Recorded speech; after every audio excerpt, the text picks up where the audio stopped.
ሰላም ጥዕና ይሃበልና ፍትዋት ቤተሰብ ግዕዝ ቲቪ ዕለታዊ ዜና ሒዝና ልኩም ቀሪብና ኣለና ንቻናልና ሓደሽቲ ዝኾንኩም ሳብስክራይብ ንመደባትና ድማ ሼርን ላይክን ብምግባር ቤተሰብ ክትኮኑ ብኽብሪ ንዕድም ሰናይ ምክትታል ትግራይ ኣብ ቀራን መንገዲ ውጥጥ ፖለቲካን ማሕበራዊ ቅልውላው ተመዛበልትን ትርከብ ክቡራት ሰማዕትና ሎሚ ትግራይና ኣብ ትሕቲ ኸቢድ ደበናን ቀራን መንገድን እያ ዘላ እቲ ተስፋ ሰላም ዝተነበረሉ ውዕል ፕሪቶርያ ኣብ መስቀላዊ መንገዲ ኣብ ዘለወሉ እዋን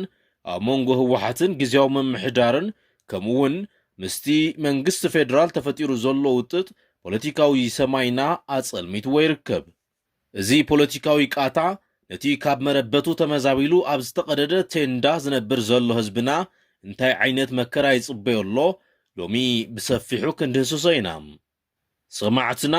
ህወሓት ኣብ ዘውፅኦ ሓዱሽ መግለጺ ንውዕሊ ፕሪቶርያ ሙሉእ ብምሉእ ከም ዘይቕበሎን ናብቲ ቅድሚ ኩናት ዝነበረ መንግስታዊ መሓውር ክምለስ ከም ዝደሊን ብዕሊ ኣፍሊጡሎም እዚ ስጉምቲ እዚ ብወገን ጀነራል ታደሰ ወረደ ተቐባልነት የብሉን ተባሂሉ ተነጺጉ እዩ ኣብ መንጎ ዝውጥጥ እዚ ድማ ኣብ በረኻታት ዓፋር ዝተወደበ ሓይል ሰላም ትግራይ ተባሂሉ ዝጽዋዕ ዕጡቕ ሓይሊ ኣብ ልዕሊ ጉጅለ ገበን ኢሉ ዝጸውዖ መሪሕነት ስጉምቲ ክወስድ ምዃኑ የጠንቅቐሎም ሓይል ሰላም ትግራይ ብዝብል ሽም ዝተወደበ ኣብ በረኻታት ዓፋር ዝርከብ ሰራዊት ትግራይ እውን ህዝብና ኣብ ብጣዕሚ ደልሃመትን ብርሰትን ኮይኑ ናይ ጸልማት ግዜ ይሕልፈሎም ካብዚ ንላዕሊ ግዘ ምውሳድ ብሄራዊ ብተና ከስዕብ ይኽእል እዩ ነዚ ንዓመታት ብምልኪ ዘማሰነና ጉጅለ ንምእላይን ስርዓታዊ ለውጢ ንምምጻእን ድልዋት ኣለና ይብል እዚ ሓይሉ እዚ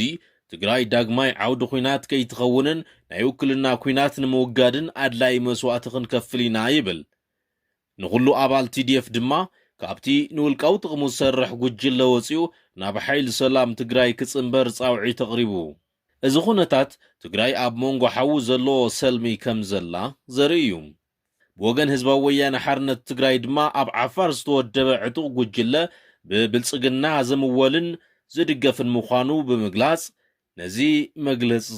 ብትሪ ኮኒንዎሎም እቲ ዝኸፍአ ነገር ግና እቶም ፖለቲከኛታትን ወተሃደራዊ መራሕትን ኣብ መግለጽታት ኣብ ዝላተምሉ ዘለዉ እዋን እቲ ውፅእ ህዝቢ ትግራይ ሰማዕሲኢኑ ኣብ ሕሰም ይርከብ ኣብ መረበትካ ተፈላሊኻ ንፋስን ቁርን እናተፈራረቑኻ መንባር ካብ ዝጅመር 6 ዓመቱ ክደፍን ኣዋርሕ ጥራሕ ተሪፍዎሎም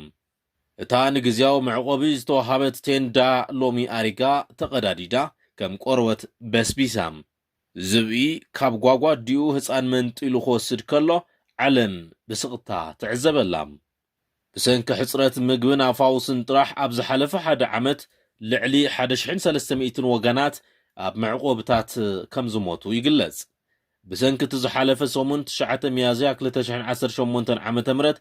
ኣብ ዓብዪ ዓዲ ዘጋጠመ ብርቱዕ ንፋስን ዝናብን ልዕሊ 141 ሰባት መጽለሊኦም ስኢኖም መዕቆቢኦም ስኢኖም ኣብ ወሰን መንገዲ ይርከቡ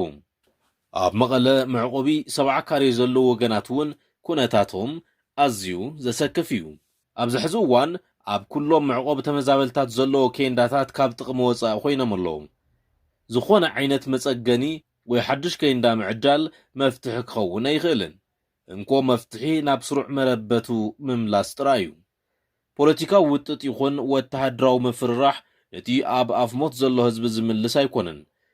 እቲ መራሕቲ ቃል ዝኣተውዎ ሰላም ናብ ግብሪ ተርጉሞም ህዝቢ ናብ መረበቱ ክመልስዎ ይግባእ ክረምቲ ክመጽእ እዩ እቲ ዝተቐደደ ቴንዳ ድማ ንዝናብን ውሕጁን መከላኸሊ ክኸውን ኣይኽእልን ይብሉ ገለ ካብ ተፈናቐልቲ ወገናት በተዛማድ ዜና መዓልታዊ ዝቀያየር ዘሎ ዋጋ ጸሊም ዕዳጋ ነዳዲ ከተማታት ትግራይ ታሪፍ ንምውፃእ ኣጸጋሚ ኮይንዎን ከም ዘሎ ተገሊጹ ኣብ ትግራይ ገጢሙ ዘሎ ቅልውላው ምስቲ ናይ ማእኸላይ ምብራቅ ቅልውላው ተደሚሩ ክልከላ ነዳዲ ፌደራል መንግስትን ተደራሪብዎ ንመጓዓዝያ ህዝቢ ዘገልግል ታሪፍ ንምውፃእ ኣጸጋሚ ስለ ዝኾነ ንዝሓለፈ 2-3 ኣዋርሕ ምስ ጸገማቱ ዝትግበር ዝነበረ ስሩዕ ታሪፍ ምስራሕ ኣይተኽኣለን ክብል ቢሮ መጓዓዝያ ትግራይ ሓቢሩ ናይዚ መሰረታዊ ምኽንያታት ድማ እቲ ናይ ሕድሕድ ከተማታት ትግራይ ዋጋ ጸሊም ዕዳጋ ነዳዲ መዓልታዊ ዝቀየር ብምዃኑ ብተወሳኺ ኣብ መብዛሕትአን ከተማታት ትግራይ ዝተፈላለየ ዋጋ ዘለዎ ምዃኑ ኢሎም ከም ኣብነት ድማ ኢሉ ትቢሮ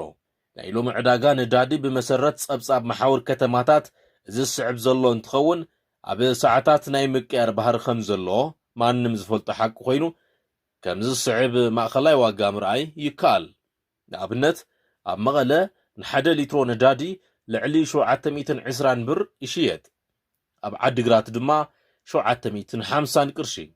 ኣብ ማይጨው 800 ቅርሺ፣ ኣብ ኣኽሱም 800 ቅርሺ፣ ኣብ ሽረ 720፣ ኣብ ሸራሮ እውን 850 ቅርሺ ንሓደ ሊትሮ ነዳዲ እንዳተሸጠ ይርከብ። ስለ ዝኾነ ድማ ነገራት ክሳብ ናብ ንቡር ዝምለሱን መፍትሒ ክሳብ ዝረኽቡን ከም ቢሮ መዓልታውን ንሕድሕድ ከተማታት ትግራይ ታሪፍ ምውፃእ ኣጸጋሚ ከም ዝኾነ ገሊጹ። ኣዝዩ ኣጸጋሚ ብምዃኑ ድማ መሓውር ቢሮ መጓዓዝያ ናይ ከባቢኦምን ከተማታቶምን ዋጋ መሰረት ብምግባር